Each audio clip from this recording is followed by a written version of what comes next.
ভবিষ্যৎ নিয়ে কথা বলেছি। আমরা অতীতের কোনো বিষয় নিয়ে কথা হয়নি, কারণ আমার মনে হয় এই অন্তত আমাদের যে আলাপ আলোচনা হলো, আরও অন্যান্য আলাপ আলোচনাও আছে, আমাদের পররাষ্ট্র মন্ত্রণালয়ের সাথে মিটিং আছে। তো এখানে আমরা ভবিষ্যতের দিকে তাকিয়েছি এবং বাংলাদেশ এবং আমেরিকার যে সম্পর্ক আছে এটাকে আমরা কিভাবে আগামী দিনে এগিয়ে নিতে পারি, এবং সেখানে স্বাভাবিকভাবে যে বিষয়গুলিতে আমাদের অবস্থানগুলো অভিন্ন, যেমন জলবায়ু পরিবর্তন এবং সেটার অভিঘাত মোকাবেলার ক্ষেত্রে বাংলাদেশ এবং আমেরিকা আরও কিভাবে কাজ করতে পারে, মূলত আমরা সেটা নিয়ে আলাপ করেছি। যখন আমরা জলবায়ু নিয়ে কথা বলি, পরিবেশের বিষয়টা চলে আসে, পরিবেশ, বন, জীববৈচিত্র্য। তো আমরা চাচ্ছি আমাদের আগামী দিনের আমাদের যে সহযোগিতা সেটাকে হয়তো আমরা একটা কাঠামোর মধ্যে আনার চেষ্টা করব। হয়তো আমাদের একটা ওয়ার্কিং গ্রুপের মতো কিছু একটা থাকতে পারে, যেখানে আমরা 3, 4 বা 5 বছরের একটা কর্মসূচি হয়তো আমরা নিব, এবং প্রতি বছরে সেই কর্মসূচির অধীনে আমরা কি কি কাজ করব সেটা থাকবে। এছাড়াও আমরা যেটা বলেছি যে জলবায়ু অর্থায়নের যে বিষয়টা আছে, সেখানে বিশেষ করে আমরা যেটা বলি যে মাল্টি ন্যাশনাল ডেভেলপমেন্ট ব্যাংক, যে এমডিবি, যেমন বিশ্ব ব্যাংক আছে, এডিবি আছে, তাদের আগামী দিনে তারা কিভাবে অর্থায়ন করবে জলবায়ুতে, এটা কিন্তু একটা বড় বিষয়। কেননা আমরা যদি প্যারিস চুক্তির আলোকে দেখি, সেখানে চাহিদাটা ছিল বিলিয়ন ডলারে, এখন চাহিদাটা চলে যাচ্ছে ট্রিলিয়ন ডলারে।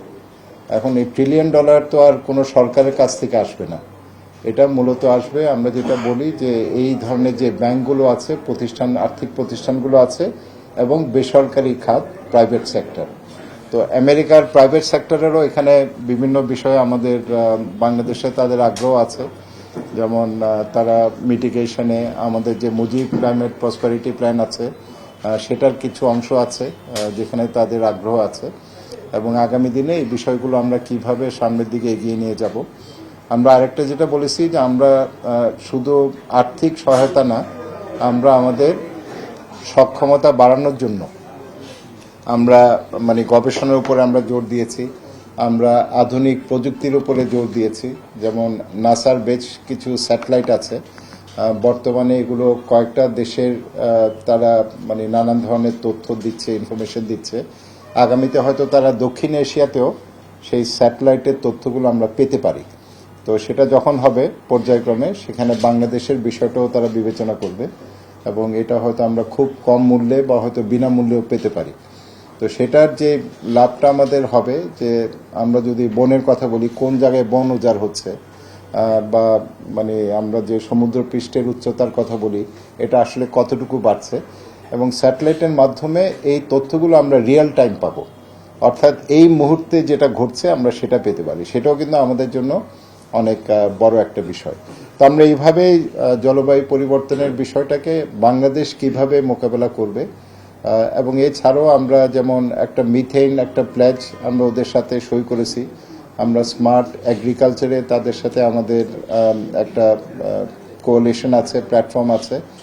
একই সাথে তাদের যে এজ নামে তাদের একটা প্রকল্প আছে, যেটা হচ্ছে enhancing development through green technology. কেননা বাংলাদেশ সরকারেরও একটা নীতি আমাদের পরিকল্পনা কমিশন থেকে অনুমোদন করেছে, সেটা হচ্ছে green and climate resilient development. অর্থাৎ আমাদের বর্তমানে আমাদের যে উন্নয়নের যে কৌশলগুলো আছে, তার মধ্যে আমরা কিন্তু আমাদের এই গ্রিন সেক্টরকে আমরা জোর দেব, এটার উপর আমরা জোর দিচ্ছি। সুতরাং সেখানেও তারা সহযোগিতা করতে পারে।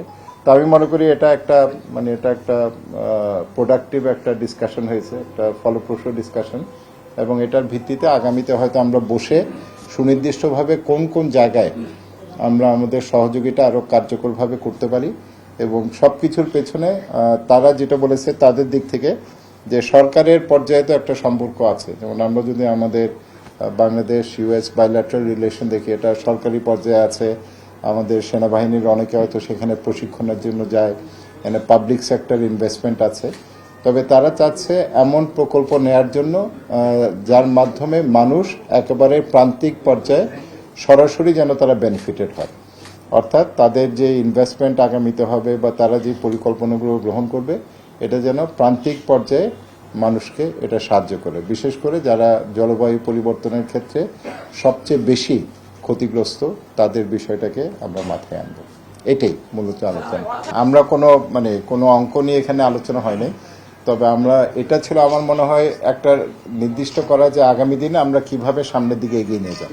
এটা তো আর একটা মিটিংয়ে বা একটা সভায় হয়ে যায় না।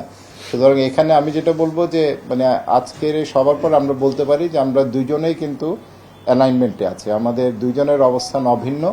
আমরা এই কাজগুলি করতে চাই, সেটা আমাদেরও অগ্রাধিকার, তাদেরও প্রায়োরিটি।